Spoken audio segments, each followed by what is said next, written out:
kan vir my oopmaak by 2 Konings 7, ons gaan lees vers 3 tot 8. 2 Konings 7 vers 3 tot 8.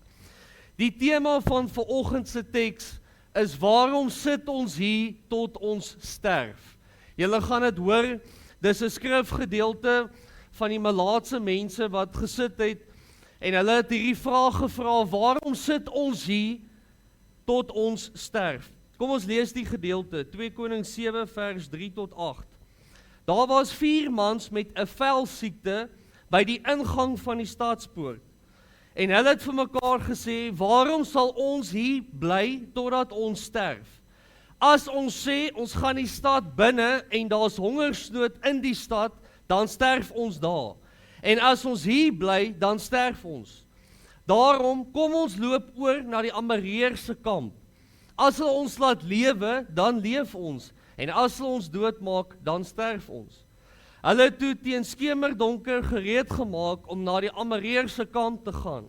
Toe hulle by die kant van die Amoreërse kamp kom, kyk, toe is daar niemand nie. Die Here het die leer van die Amoreërs, die geluid van strydwaans en perde, die geluid van 'n groot mag laat hoor. En hulle het vir mekaar gesê, kyk, die koning van Israel het die konings van die Hetiete en die konings van Egipte teen ons gehuur om ons te oorval. Hulle het toe opgespring en in die skemerdonker gevlug. Vanoggend wil ek na julle toe kom en ek weet in vandag se tye wil ek net vir julle agtergrond gee. Hier is 4 Malaatse mans. Hulle sit met 'n velsiekte. Hulle sukkel heel eerstens met hulle gesondheid. Die van julle wat nou al gehoor het dalk in 'n preek, wanneer jy malaats was daar nie dadelik 'n uitweg nie. Daar was 2 uitkomstes. Jy het malaats gebly tot jy sterf of jy het self gesond geword. En terwyl jy malaats was, het almal jou weggejaag. Niemand wou jou om hulle gehad het nie, want dit was 'n hoogs aansteeklike siekte. So met ander woorde, die oomblik wanneer jy malaats is, word jy weggedryf van jou familie af, jy word weg van die stad afgeplaas, jy mag aan geen praktyk deelneem nie, jy mag nie tempel toe gaan nie, jy mag nie veel doen nie. Jy word letterlik saam met ander malaatse mense geplaas en jy moet daar sit met die wete, gaan ek dit maak of gaan ek dit nie maak nie. So jy sit met die velsiekte, jy is klaar geïsoleer. Nou kom hierdie malaatse mense, en soos die skrif vir ons sê, sit hulle by die ingang van die stadspoort. As hulle Samaria toe gaan, is daar hongersnood. So hulle sê vir hulle self, ons kan nie Samaria toe gaan nie, want daar is hongersnood. As ons hier bly sit, gaan ons sterf van die siekte. En voor ons is die Amoreërs. So hulle het letterlik in elke rigting gekyk en besef, dit maak nie saak waartoe ons gaan nie. Dit lyk net of daar geen uitweg is nie. Voor ons is die vyande, agter ons is hongersnood en ons sit nog met hierdie velsiekte. In my voorbereiding van hierdie preek besef ek, ons sit dalk nie hier en ons is dalk nie malaats nie.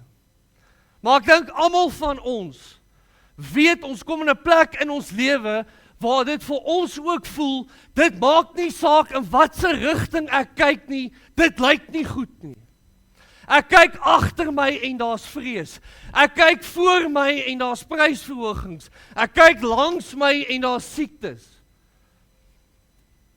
En dan voel 'n mens, jy kom in 'n plek in jou geloofslewe waar jy net wonder, wat nou? Wat is die uitweg? Want dit maak nie saak in watse rigting ek beweeg nie, ek kyk net teen 'n uitdaging, ek kyk net teen vrees, ek kyk net teen my swak gesondheid. So wat is die uitweg? Waarheen moet ek gaan? Waarheen moet ek uitreik? En die vraag vanoggend is, gaan ek bly sit waar ek is? Of gaan ek opstaan? Gaan ek opstaan in geloof ten spyte van wat die omstandighede vir my sê? Gaan ek opstaan en God vertrou ten spyte van alles wat van alle rigtings af op my neergedruk word? Want dis wat geloof is. Dis wat vertroue is. Hierdie malaatse mense, jy kan nie vir my sê hulle omstandighede was perfek nie. Jy kan nie vir my sê, man, hulle het 'n ander uitweg gehad nie. Jy kan nie vir my sê, daar was ander medisyne of iets wat hulle kan help nie. Hulle het geen ander uitweg gehad behalwe God nie. Hulle kon aan niemand anders vashou behalwe God nie. En hulle sit met moeilike omstandighede. Hulle sit met uitdagende omstandighede. Hulle het nie 'n antwoord gehad nie. Hulle het nie sekerheid gehad nie. Hulle het nie geweet wat die pad vorentoe is nie. Kan jy jou indink, jy sit soos hierdie malaatse mense en jy dink net, wel dit voel of ek gaan sterf, maak nie saak in wat se rigting nie, dit voel of ek dit nie gaan maak nie. Julle, dis die definisie van geloof.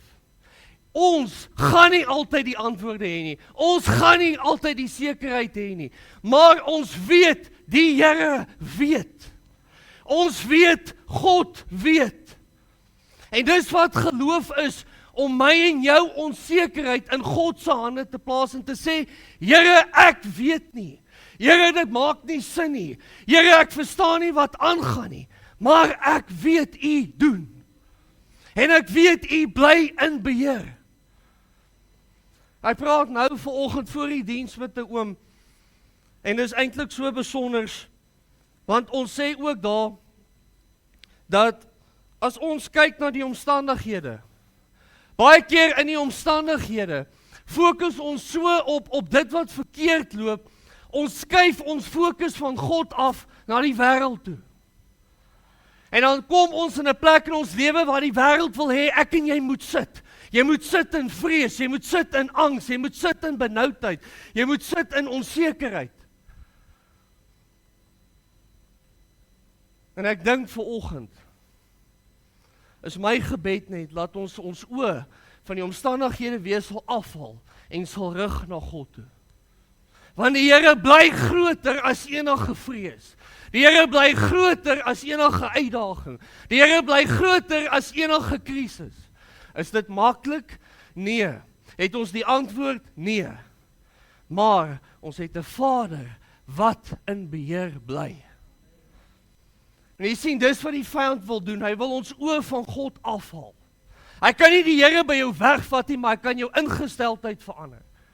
En ek vra elke een van ons vanoggend, hoeveel mense sit soos die malaatse mans in vrees? Vrees en angs en benoudheid het so 'n plek in hulle lewe gehad, laat hulle in hulle geloofslewe gaan sit het. Hulle het net passief begin raak en gedink, wat help dit? Wat help dit, ek bid nog? Wat help dit, ek kom nog kerk toe? Wat help dit, ek is in die woord van die Here? Want al die omstandighede bewys vir my die teenoorgestelde.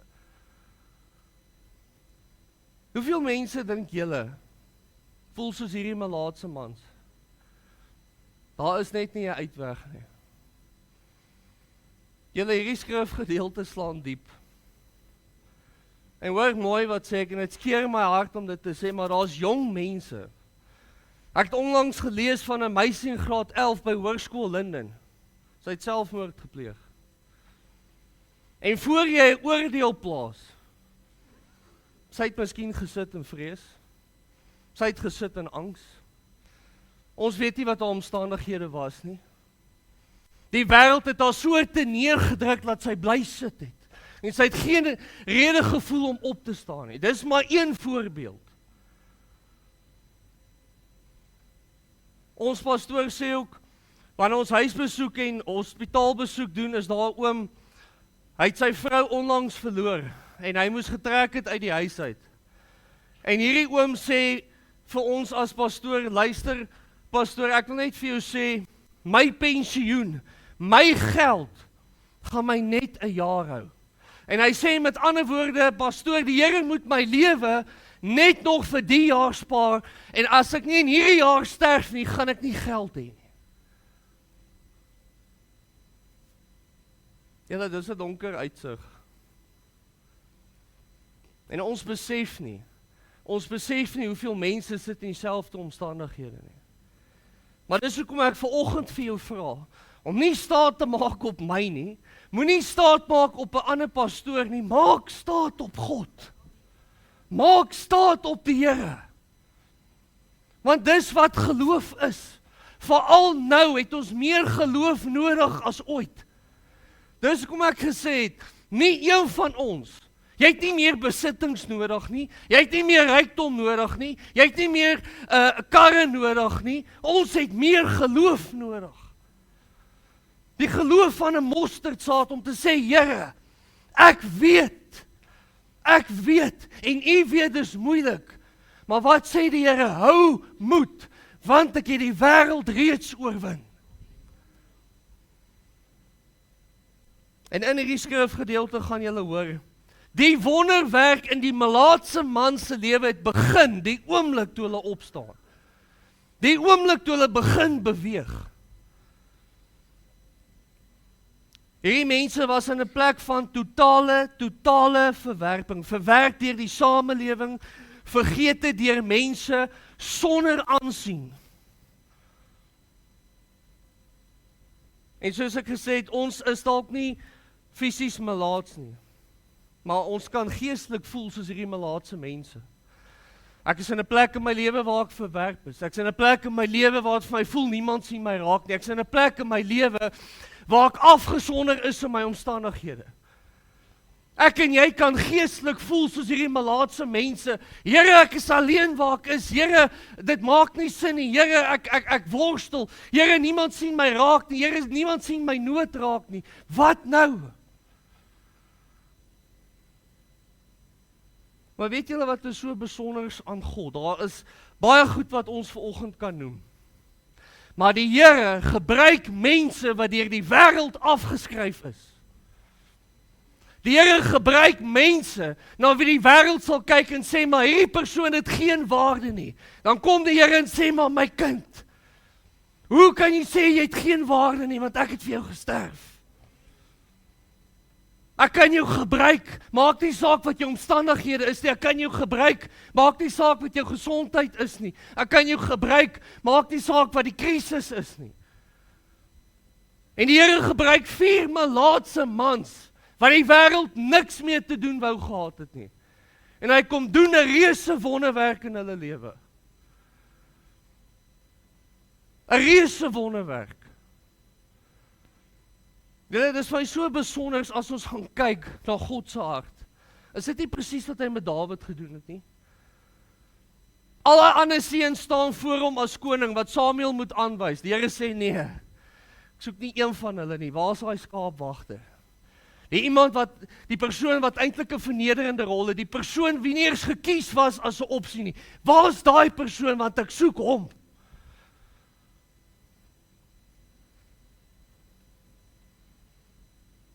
God gebruik mense wat die wêreld dikwels onderskat. As ons gaan kyk na hierdie skrifgedeelte, lees ons dat die stad Samaria was besig om te sterf van honger. Mense was desperaat, hoop was besig om te verdwyn. En hierso besef die melaatse mense, hulle huidige toestand, hulle huidige omstandighede is besig om hulle te vernietig. Hulle besef, hulle sit in omstandighede wat hulle vernietig en hulle sit nog steeds daar, tussen die hongersnood, met hulle siekte, voor die vyand. En op die stadium het hulle nog gesit. Alhoewel dit fisies en gesondheidsgewys baie swak gegaan het met hulle,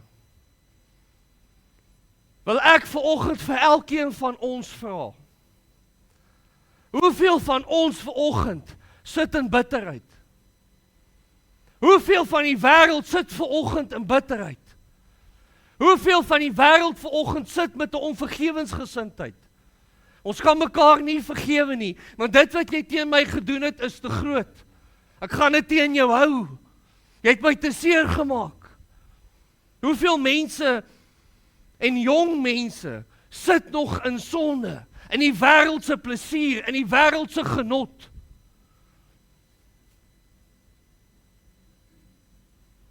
En hier kom die melaatse mans en hulle besef, waarom sit ons hier tot ons sterf? Met ander woorde, waarom sit ons hier? Want dit is dalk tyd om op te staan. Dit is dalk tyd om iets te doen.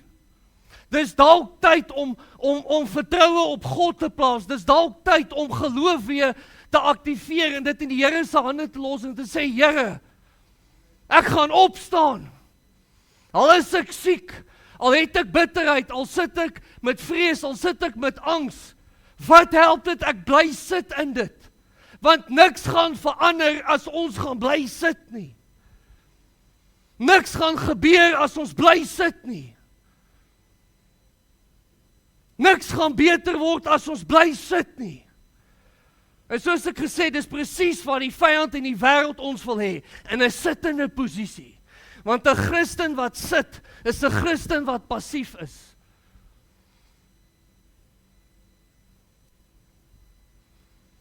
Ons het nodig in vandag se tyd om saam op te staan. En te sê, waarom bly ek hier sit? Want ek weet die Here kan nog iets doen. Ek weet die Here is besig in die agtergrond. Ek weet iets kan nog gebeur. Waarom bly ek sit in die omstandighede? En ek vra weer. Julle sal verbaas wees. En miskien sit van julle vanoggend hier en dit voel vir julle is in so 'n plek in julle lewe. Waar jy vir soveel jare sit in dieselfde twyfel. Jy sit vir dieselfde hoeveelheid jare, dalk met 'n ongehoorsaamheid. Jy sit ook vir soveel jare met dieselfde verskonings. Jy sit ook met soveel jare met dalk 'n geestelike louheid. En hier is nie kritiek nie, hier is wat die woord van die Here vir ons leer. En voor jy my kruisig vanoggend, ek staan heel eerste, skuldig aan hierdie. Ek is heel eerste skuldig aan wat die skrifgedeelte ons leer. Want al is ek in die bediening, al is ek 'n pastoor, kom van die omstandighede en die wêreld, en voor ek my kry, dan sit ek ook. Daar's my vrou, julle kan haar gaan vra. Dan gaan sit ek en ek dink, Here, wat nou? Here, hoekom is dit so moeilik? Here, hoekom is dit so uitdagend? Here, my lewe, my geestelike lewe het begin lou word. Here, ek kom met verskillende verskonings. Here, ek het myself bevind in 'n sittende posisie in my geestelike lewe. Want ek sien net hierdie omstandighede en is asof iets om my afskakel.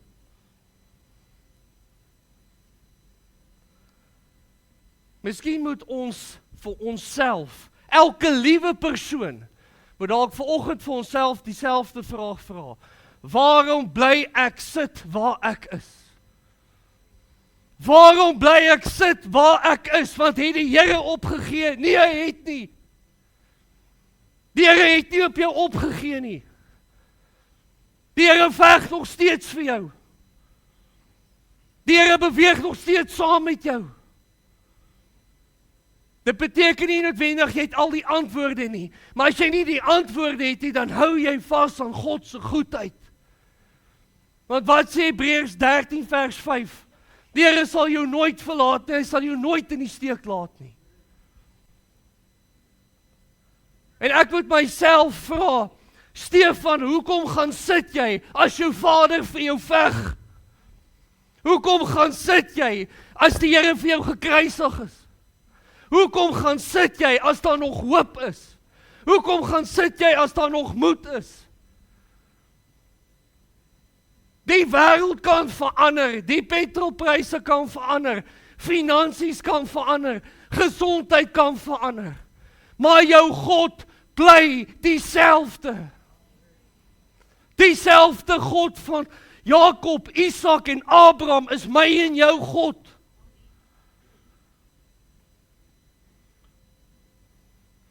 As daar iemand is wat niks met die Here te doen het nie en niks met die Here te doen wil hê nie, kan ek verstaan hoekom hulle gaan sit. Want sonder die Here gaan ek en jy dit nie maak nie. Sonder die Here gaan ek en jy deur hierdie wêreld stukkend getrap word. Vir die wêreld is jy net 'n nommer. Jy's net 'n getal. En hoor mooi wat sê ek.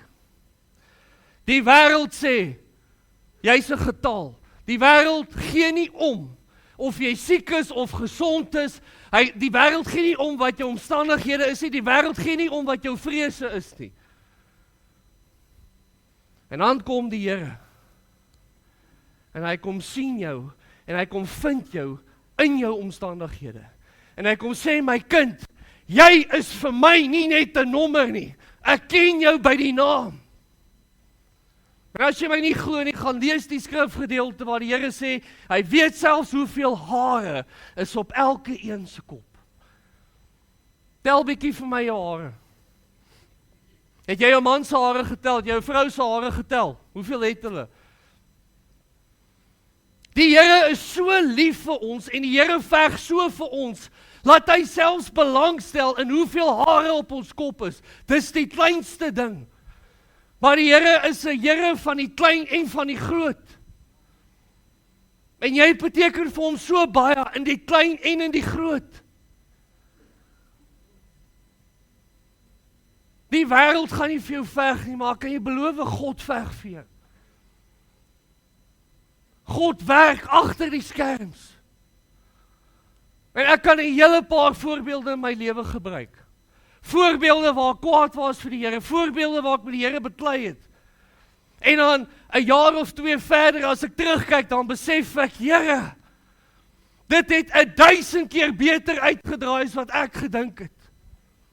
En dit wat ek eintlik wou gehad het, het U my van gespaar.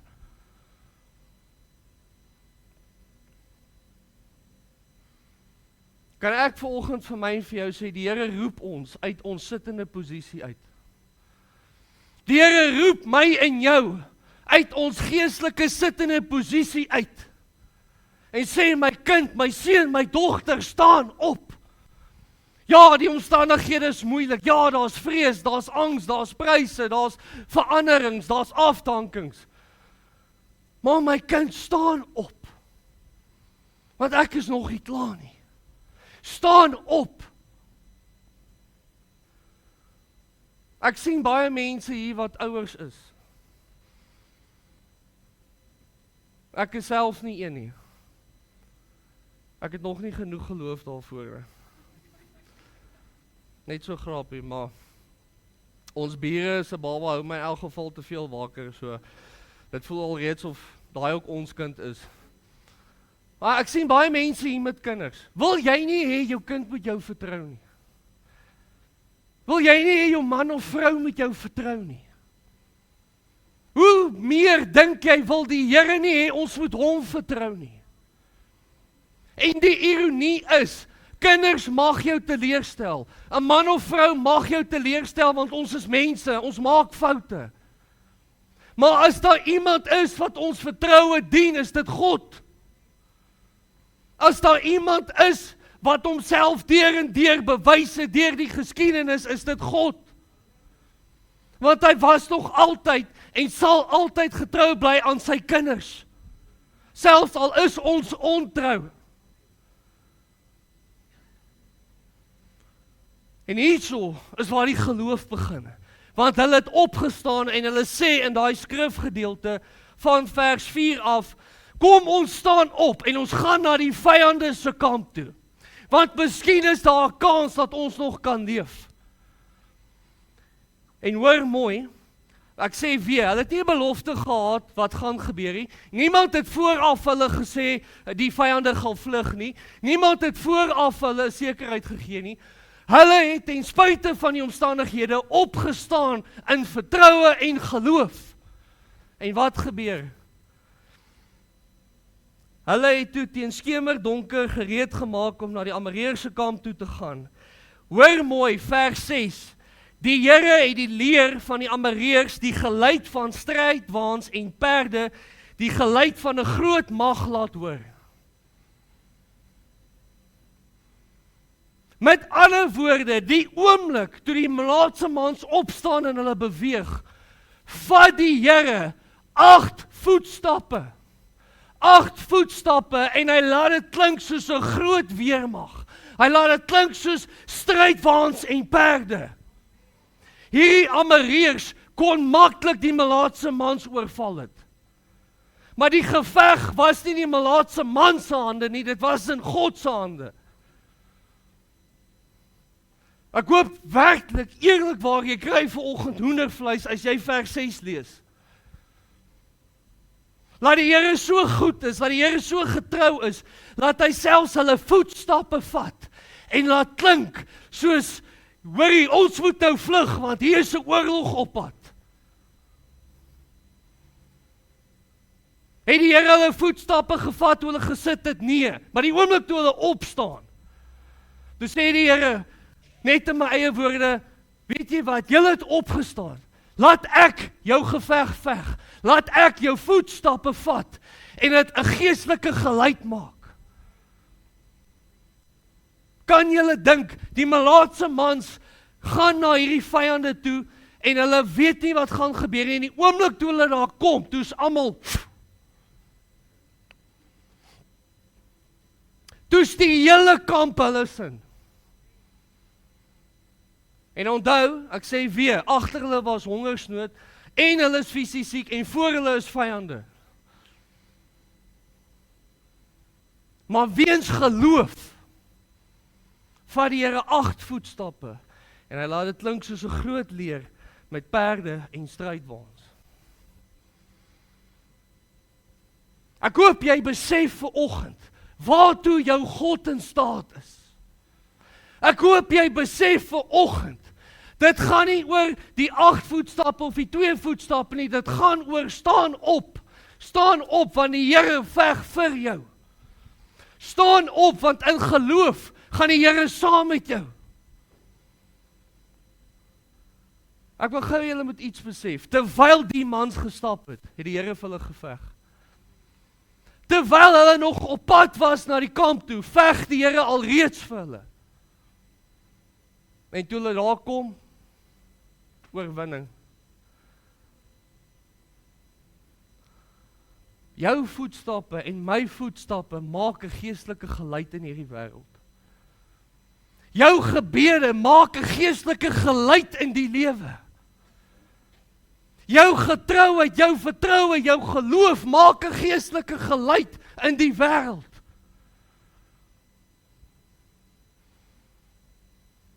Julle geloof sou te maklik gewees het as ek en jy alles van voor af geweet het. Want hoekom moes jy dan vertrou? Ek gebruik altyd die voorbeeld kinders wat eksamen skryf. Dink jy die kinders gaan so hard leer en so hard voorberei, wel van hulle, as hulle al die vraestelle voor die tyd het met die vraag en die antwoord? Dink jy hulle gaan stres? Dink jy hulle gaan vrees? Nee, want hulle weet mos wat gaan gebeur. Maar dis die onsekerheid van ek weet nie wat gaan maak dat ek voorberei. Dis presies hoe geloof werk. Die Here het die antwoorde, die Here is die oplossing, die Here is in ons omstandighede. Ons moet net die geloof hê en die vertroue hê om te sê, Here, ek staan op. Ek gaan begin beweeg. Maak nie saak wat die omstandighede sê nie.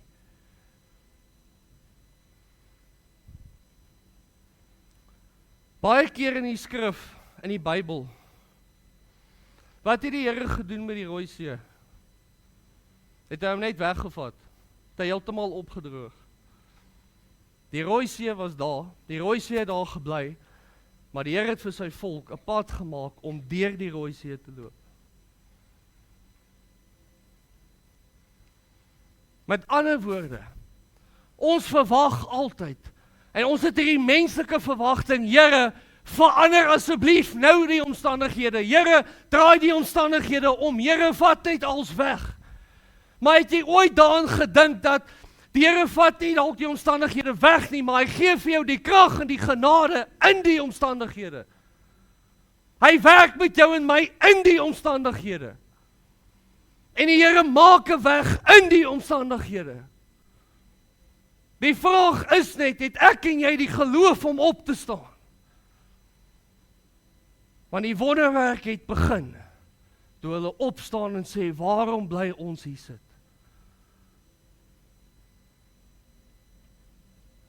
Geloof beteken, jy vertrou God genoeg om die eerste tree te gee.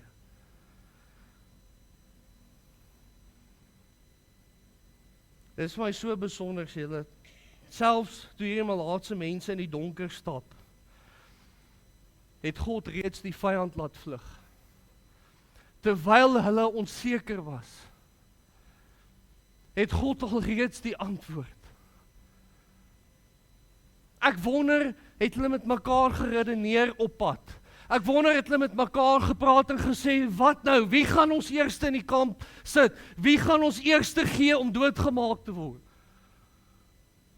Wat gaan nou gebeur?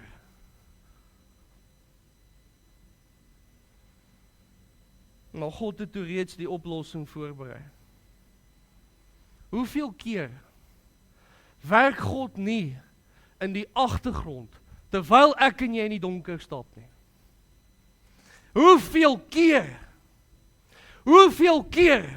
is God reeds besig met die oplossing, terwyl ek en jy nog die pad stap? Hoeveel keer werk God in ons lewe, al dink ons niks gebeur nie? Maar die Here slaap nie. Die Here sluimer nie. Die Here is konstant by my en jou, 24/7, elke oomblik en elke sekonde. Hy is die persoon wat saam met jou is, wanneer niemand anders by jou is nie. Hy is die persoon by wie, hy is die wese by wie jy kan huil, by wie jy kan afpak, met wie jy kan praat. Hy is die Vader wat wil hê sy kinders moet na hom toe kom en die vertroue hê om op te staan.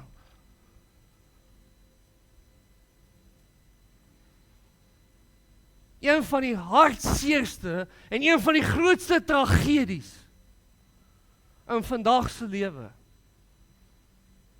is mense wat met 'n passie begin het vir God. Mense wat 'n liefde gehad het vir God. Maar die wêreld het hulle so gedruk in 'n sittende posisie, dat hulle net besluit het, dis nou klaar. Dis een van die grootste tragedies. En wat ek nou sê, mag dalk hard slaan. Maar niemand kan namens jou en my opstaan nie. Ek en jy moet dit self besluit. Ek kan nie namens jou vertroue in God plaas nie. Die Here wil hê, jy moet sê, Here, ek plaas my vertroue op U. En ek staan op. Ek gaan opstaan, maak nie saak wat die dokter sê nie. Ek gaan opstaan, maak nie saak wat die oproep sê nie. Ek gaan opstaan, maak nie saak wat my werkgewer sê nie. Want my vertroue lê nie in die dokter of in die werkgewer nie, dit lê by U.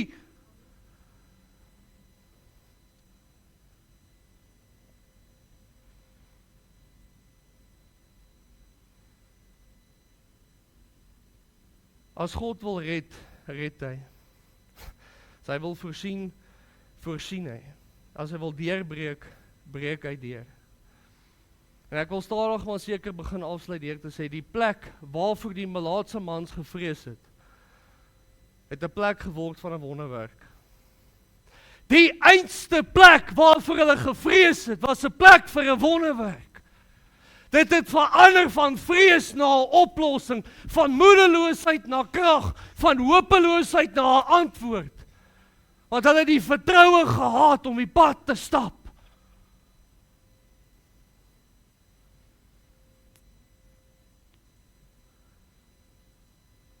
Ek wil net vers 9 ook lees. Hoor wat gebeur verder. Toe hierdie manne met die velsiekte by die kant van die kamp kom, het hulle in 'n tent ingegaan en geëet en gedrink. Hulle het silwer en goud en klere daarvandaan weggedra en dit gaan wegsteek. Hulle het teruggekom in 'n ander tent ingegaan en ook wat daar was weggedra en gaan wegsteek. Maar toe sê hulle vir mekaar, dis nie reg wat ons doen nie, want hierdie is 'n dag van goeie nuus en ons hou dit stil.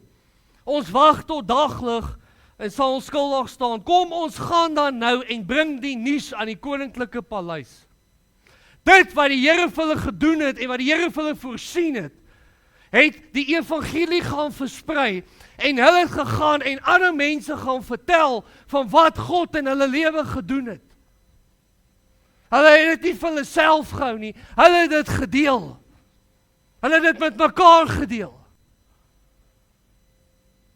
Jou wonderwerk is 'n plek en 'n getuienis vir ander mense om dit te hoor.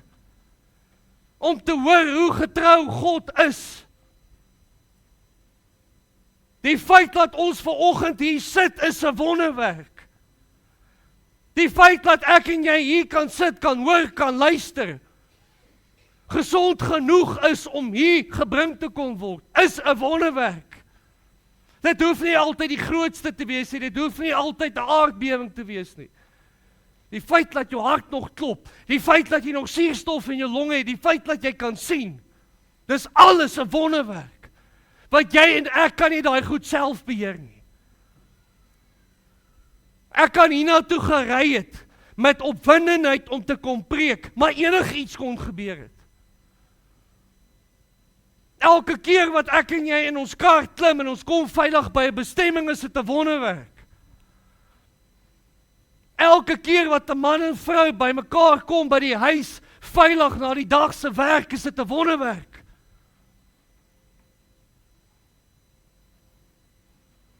Maar ons fokus so op die vrees, ons fokus so op die hongersnood, op die vyand voor ons, in die rigting langs ons. Ons deel nie meer daai wonderwerke met mekaar nie. Wat doen die nuus? Wat doen die koerante? Wat doen die berigte? Iemand is weer doodgemaak. 'n kind het weer selfmoord gepleeg. 'n skool is weer afgebrand. 'n bus het weer verongeluk. En ek sê nie, ons moet nie weet van die goed nie. Maar die negativiteit raak so oorheersend, ons begin perspektief verloor.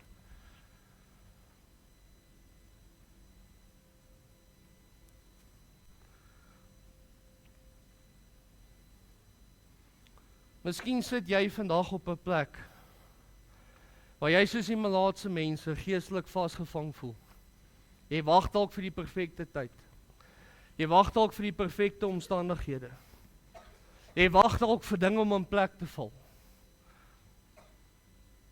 Ek weet nie, waar sit jy vanoggend geestelik vasgevang nie. Ek weet nie hoe lyk die rigtings in jou lewe nie.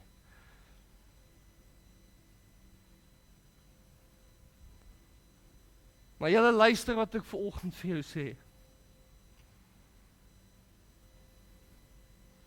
Al is dit hoe moeilik in vandag se wêreld. Al is dit hoe uitdagend. Al kan 'n oproep jou hart uit mekaar uitskeer. Al kan jy nuus by die werk kry wat jou op die grond laat val. Al kan jy die mees skokkendste nuus kry. Al kan die petrolpryse met nog R200 verhoog per liter. Jou Vader bly in beheer. En die Here veg vir jou. Wat het die Here gedoen met die kruisiging? Het hy bly sit? Was hy in 'n sittende posisie? Was hy passief? Nee, hy was nie. Hy het bloed gesweet vir my en vir jou. Maar hy het nie eers verdien nie. Hy's geslaan, gegeesel, opbespoeg, bespot. Sy klere is uitmekaar verdeel onder mekaar. Hy's met 'n spies gesteek laat daar water en bloed uitkom vir my en vir jou. Die Here het nie gaan sit toe dit by my en by jou kom nie, want as hy gaan sit het, was ons nie hier nie. Die Here het opgestaan vir my en vir jou. Maak nie saak hoe hy bespot was nie, maak nie saak hoe hy vernederd was nie, maak nie saak hoe hy geslaan was nie. Want ek en jy was die moeite werd vir hom. Ek sê weer, dit is nie maklik nie. Ons verloor vinnig moed. Die omstandighede is dalk teen ons. Maar daar's iemand saam met jou in die omstandighede. Moenie so fokus in die rigtings, laat jy vergeet wie by jou is nie. Want ek is eerlik vanoggend as ek vir julle sê, dis al wat my staande hou. Dis hierdie woord, dis God, dis die Vader. En kan ek vir my en vir jou ook sê, niks en niemand, maak nie saak hoe baie titels hulle het nie, maak nie saak hoe baie grade hulle het nie, maak nie saak wat die wêreld doen nie. Hulle kan nie die kruisiging by my en jou wegvat nie. Die Here is gekruisig en hy het opgestaan, niemand kan dit verander nie. So dit wys ook vir my en vir jou, die Here self het nie perfekte omstandighede gehad nie. Maar hy steur dit alles, want jy was die moeite werd. Selfs as die wêreld jou afgeskryf het, God het jou nie afgeskryf nie. Want hy's vir elke liewe persoon in hierdie kerkbank gekruisig. En hy sal dit weer doen as dit nodig was. Die Here het nie op jou opgegee, hy het nie op my opgegee nie, moenie op jouself opgee nie. Maar die geveg was nooit my en joune nie, dit was in God se hande. En dit is in God se hande. Maar daar is 'n verwagting van my en van jou. Het jy die vertroue om te sê, Here, ek het nie die antwoorde nie. Dinge maak nie sin nie. Ek het skokkende nuus gekry. Ek huil elke aand in my slaapkamer. Maar ek gaan opstaan. Ek gaan opstaan en U los om te doen wat net U kan doen. En wanneer ek opstaan, weet ek, U vat my voetstappe en U maak dit die geluid van perde in strydwaans.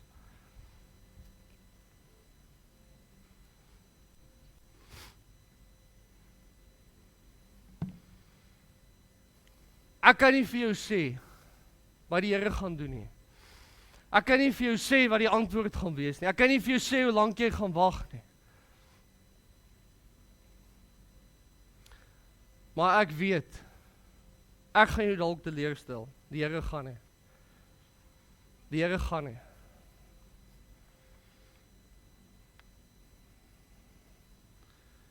Hier is 'n pastoorslisensie. Jy kry dit as jy klaar gestudeer het. En dit klink dalk snaaks wat ek vanoggend vir jou sê, maar ek is nie hierdie lisensie werd nie. Ek is nie.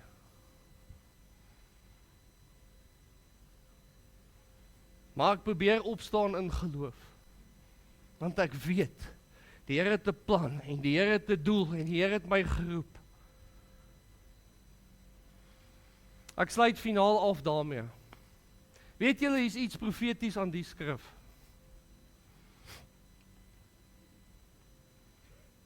Selfs al wag jy, dalk lank vir 'n antwoord, selfs al moet ek en jy nog lank wag, en ons staan op en ons stap in die donker en ons is onseker, wat wag vir ons aan die ander kant? Die ewige lewe. So daar is alreeds oorwinning, die grootste oorwinning.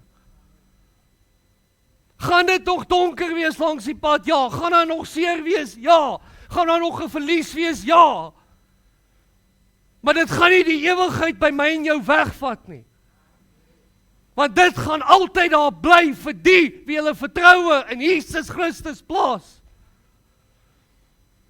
En al is dit nou moeilik om dit te sien, maak dit vir my dit die moeite werd. So ek gaan deur die verlies, ek gaan deur die seer, ek word deur die wêreld afgeskryf. Sodat ek eendag voor my Vader kan staan.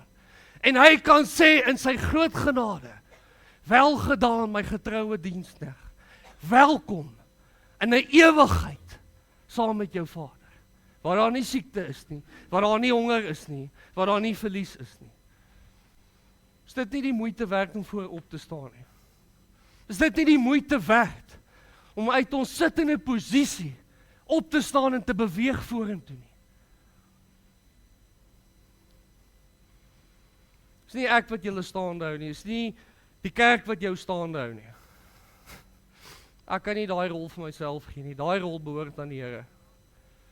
Want die Here weet presies, van hier af, dwars deur tot hier, weet hy presies wat jou gedagtes is, hy weet presies wat jou vrees is, hy weet presies wat jou angs is, hy weet presies met wat sukkel jy, hy weet presies waar val die vyand jou aan. Maar ek sê weer, die Here het nooit ophou veg vir jou nie. Moenie jy ophou veg nie. Gee vir die Here, vanoggend, jou vertroue, jou geloof, en sê, Here, help my, om vanoggend op te staan.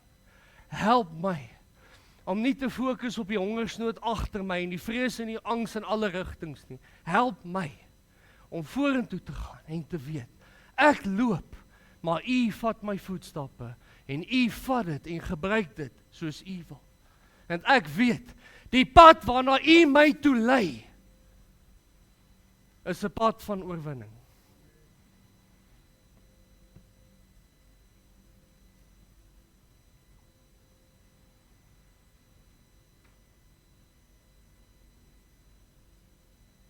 Ek hoop en ek bid vanoggend met my hele hart. En dit gaan vir myself ook. Ek smeek jou vanoggend, staan op. Staan op, want die Here is die moeite werd. Staan op, jong kinders, staan op. Staan op in geloof.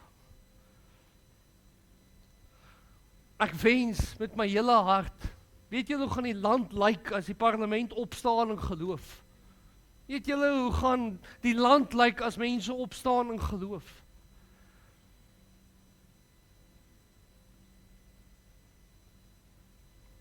God, die ewige lewe, sy liefde en genade, maak dit alles vir my, meer as die moeite werd. Want al verloor ek alles in my aardse bestaan, en ek kry die ewige lewe, is dit alles die moeite werd. Is dit nie self wat Paulus geskryf het in sy brief nie?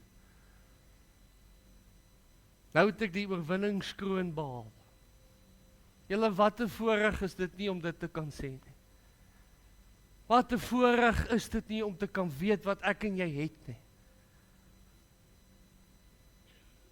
Want hierdie wêreld, nie almal in die wêreld het dit nie. Ons kan nie uitstap en vashou aan God. Ons kan nie uitstap vashou in geloof. Wat het die ander mense in die wêreld wat dit nie het nie? Waaraan hou hulle vas? Want nie een van daai goed is ewig nie. Net God die Vader, sy liefde, sy genade, sy kruisiging, sy ewige lewe vir ons. Dit staan, bly en sal vir altyd ewig wees. Kom ons staan en ons sluit ons oë.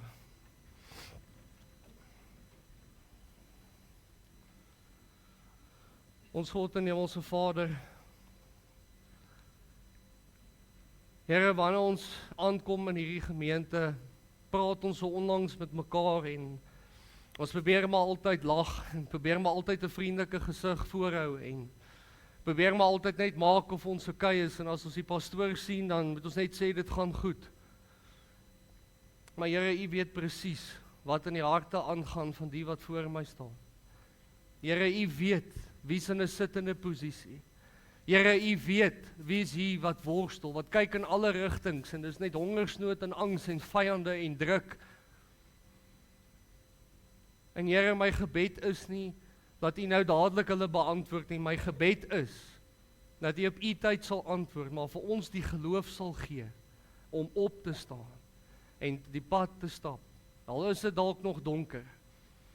Al het ons nie die antwoord of die sekerheid nie, kan ons vashou aan U goedheid, U genade en U getrouheid, want ons weet, U gaan ons vooruit. En Here, my gebed is dat U elke persoon in die gemeente se voetstappe sal vat, en laat U dit 'n groot geluid sal maak in die geestelike wêreld. Laat dit 'n geluid van perde en stryd waar ons sal wees. En Here, laat die mense sal sien, ongeag ons gesondheid, omstandighede, finansies, ons vertroue lê heel eerste op U, want ons weet, U sê in die woord, sit God heel eerste, soek allereerst die koninkryk van God, en die res sal aan jou toegevoeg word. Mag U vir elkeen van ons die nodige geloof en vertroue gee, en al bly die omstandighede dieselfde, Dat ons deur dit sal stap en sal weet wie saam met ons in die omstandighede.